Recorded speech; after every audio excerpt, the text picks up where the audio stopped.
The biggest storm of the season to hit the West, shattering 50-year-old records. California is bracing for heavy rains on lands that were ravaged earlier this year by wildfires. And that combination has many worried about flooding and mudslides, even forcing families to evacuate. Look at that.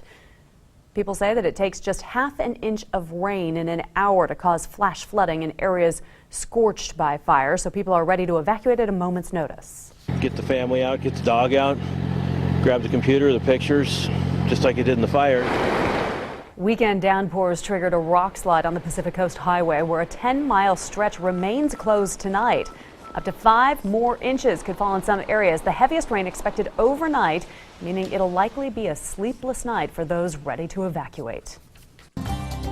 Now the On Your Side forecast with Chief Meteorologist Scott Dorval. And we take a look at the latest radar from Southern California. Just look, downtown Los Angeles has had about 1.1 inches of rain, over an inch of rain in downtown. That's just one location.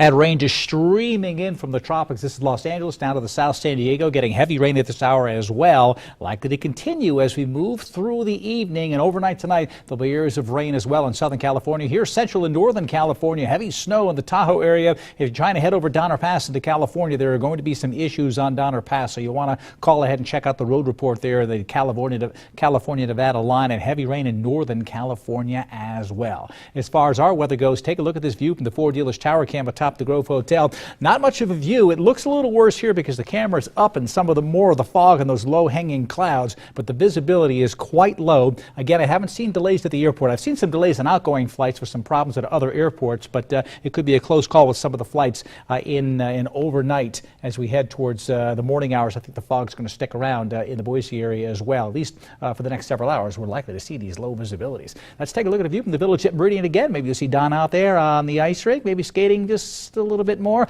I think he's doing some little twirls out there. We'll have to check on that one. 33 degrees right now. Humidity now 100%. That means the temperature has fallen to the dew point. That's the point at which dew forms or fog, complete saturation, so 100% humidity.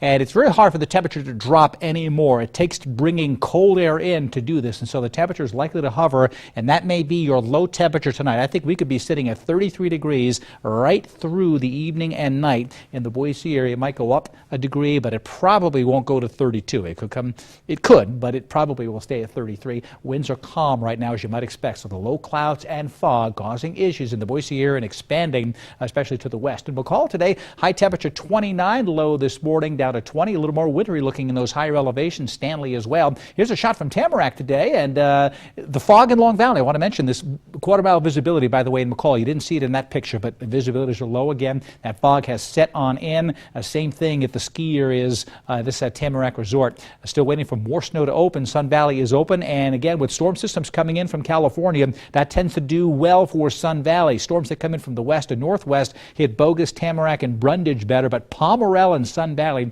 do well on these storms, so even more snow headed to these higher elevations. So there it is, 21 in Stanley, 32 in Haley. It is colder in Ketchum, where there will be snow in Ketchum, but rain in Haley tomorrow. It'll be a close call. Temperatures, you see them just above freezing in the valley.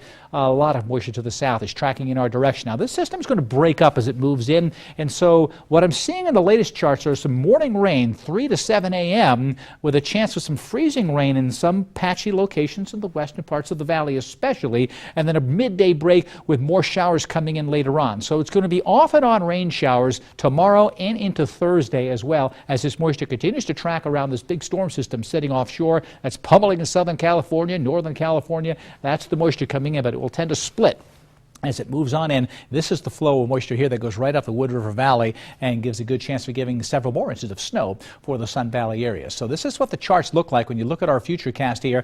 It shows tomorrow morning at 5 a.m. precipitation, patchy freezing rain, and rain in the Treasure Valley. But notice how it just moves away. We get a break to the middle and early part of the afternoon, but then overnight, Wednesday night to Thursday morning, we could have significantly more precipitation coming in. As far as how much comes in, well, we get a little bit of a break during the day on Friday. I still don't think we're going to see that that sunshine, unfortunately, but not a lot of moisture, but a decent amount, of a tenth to 1 to 2 tenths in the Treasure Valley probably, and a little bit more in the mountain locations. So the colder weather is retreating to the north. The mild Pacific weather is going to start to win on out. That should hopefully scour out the cooler weather we have in the valley. But still only near 40 in most parts of the valley tomorrow, maybe 46 in Mountain Home. Cloudy with some off and on showers again in the morning, and then at night, a better chance for showers in the mountains. Snow levels of the Boise Mountains, Bogus Basin, going to be a close call. Some snow, maybe turning back over to rain, unfortunately. Snow levels 5,000 going to 5,500 feet up in Long Valley, while in Stanley and Sun Valley, snow levels will be right around just above the Haley area. The base Ketchum will be that mix of rain and snow with snow at Baldy,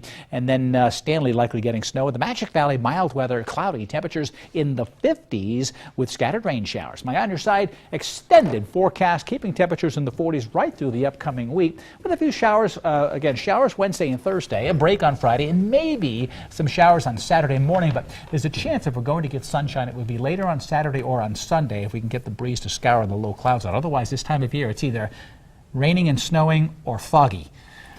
And we'll try to get a little sun. Foggy. It's foggy now. I know. Thanks, Scott.